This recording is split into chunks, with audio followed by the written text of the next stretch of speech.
Jangan lupa like, comment, and subscribe channel YouTube TVRI Bengkulu dan nyalakan lonceng notifikasinya.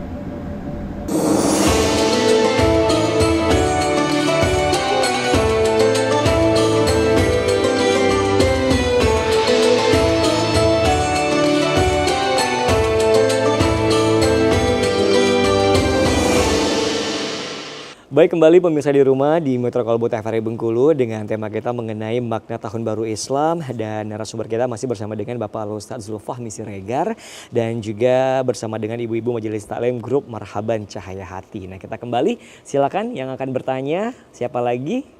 Ibu? Iya, silakan Ibu. Warahmatullahi wabarakatuh. Waalaikumsalam warahmatullahi wabarakatuh. Mungkin yang saya nih Pak agak nyimpang. Iya, nggak apa-apa. Iya, mungkin nggak nyimpang. Silakan tadi Ibu. agak nyimpang, ini agak Iya. nyimpang ya. Ini nyimpangnya banyakan ya Bu ya. Itu yang saya ingin tanyakan. Dia sering kita dengar Pak Ustadz tuh bilang kalau kita dalam 1 tahun itu harus melakukan sholat duha 12 rakaat untuk membangun rumah kita di surga nanti. Yang saya ingin tanyakan, sedangkan sholat duha itu kan ayatnya kan duha. Seandainya dalam 12 rakaat itu boleh apa tidak, misalnya atau 2 atau 3 untuk membaca Qul ya ayyuhal kafirun. Mungkin itu aja yang saya ingin tanyakan. Oke, silakan Pak Ustadz Pak. jawab. Jawabannya adalah. Oke, baik Ibu. Terima kasih. Batasan untuk pelaksanaan sholat duha itu dengan berbagai khilafiyah pendapat, ada yang sampai 8 rakaat saja. 2 rakaat. Jadi berarti 2 kali salam. 4 kali salam. 4 kali 2 ada 8 ya. Kemudian ada yang sampai 12. Ya, dalam duha itu ya.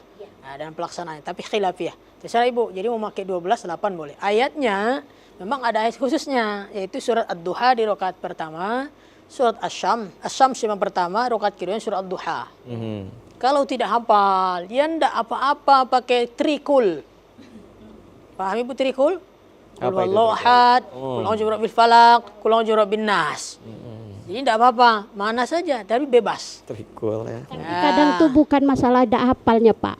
Terlalu panjang 12 Taqra'u ma tayassaru minal Qur'an. Bacalah sesuatu yang paling mudah bagi kamu. Jadi membaca ayat-ayat yang mana saja, yang penting kita mana yang lebih nikmat ketika kita membaca ayat-ayat itu.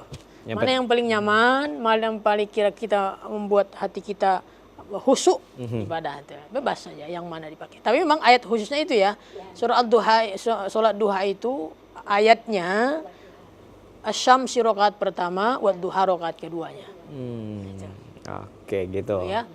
Itu saja Pak Ustadz. Wassalamualaikum warahmatullahi wabarakatuh. Waalaikumsalam warahmatullahi wabarakatuh. Ada lagi mungkin yang ingin bertanya, silakan untuk ibu-ibu dari Majelis Taklim Marhaban Cahaya Hati. Silakan pertanyaannya. Masih ada waktu kita. Silakan. Langsung ya Pak ya. Iya. Di bulan Muharram ini Pak, apa saja larangan yang harus kita hindari sebagai umat muslim? Itu aja Pak. Larangan kita di bulan Muharram ini apa saja, Pak Ustadz? Kebaikan Bapak Ibu yang kita lakukan itu keutamaan pahalanya itu berlipat-lipat. Begitu demikian dengan maksiat, dosa. Apa yang harus kita lakukan? Tentu adalah kalau kita mengikuti tuntunan yang harus dilakukan oleh seorang hamba hari ini yang dipertemukan oleh Allah dengan bulan Muharram ini adalah evaluasi, muhasabah, memperbaiki diri, perbanyak kebaikan-kebaikan. Kalau diperbanyak yang keburukan-keburukan, berarti sama dengan apa? Merendahkan, belajar menghinakan dirinya sendiri. Di sini Allah sudah memberikan kesempatan bagaimana dia bisa punya kesempatan untuk mengangkat derajatnya, kemuliaannya di mata Allah Subhanahu wa taala. Dengan apa? Dengan amalan-amalan, pertaubatan. Banyak taubat di bulan ini. Banyak muhasabah, banyak berbuat kebaikan-kebaikan. Jangan diisi dengan hal-hal yang negatif atau maksiat kepada Allah Subhanahu wa taala. Jadi itu yang salah kaprahnya. Kalaulah diisi dengan hari-harinya ini dengan dosa dan maksiat, ya menyedihkan. Maka sesuailah dengan hadis Rasulullah SAW tadi. Man kana yaumuhu khairum min amsih. siapa yang hari ini lebih baik dari hari kemarin, berarti orangnya fahuwa rabih, katanya beruntung orang itu. Beruntung. Wa man kana yaumuhu mislu amsih. Jadi tapi kalau ada orang yang kemarin dengan hari ini sama, itu merugi, Bu. Merugi.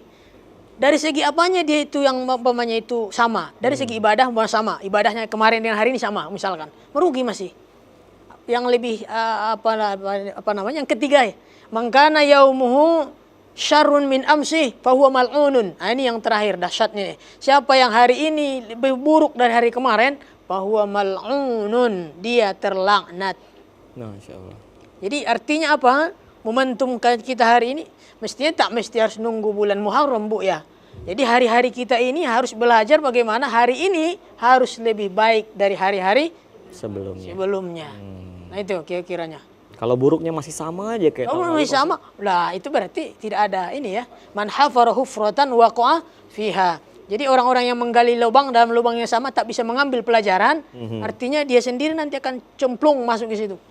Tergantung apa yang dia gali, lubang apa yang dia gali. Kalau dosa berarti menggali lubangnya masuk neraka jahanamnya Allah.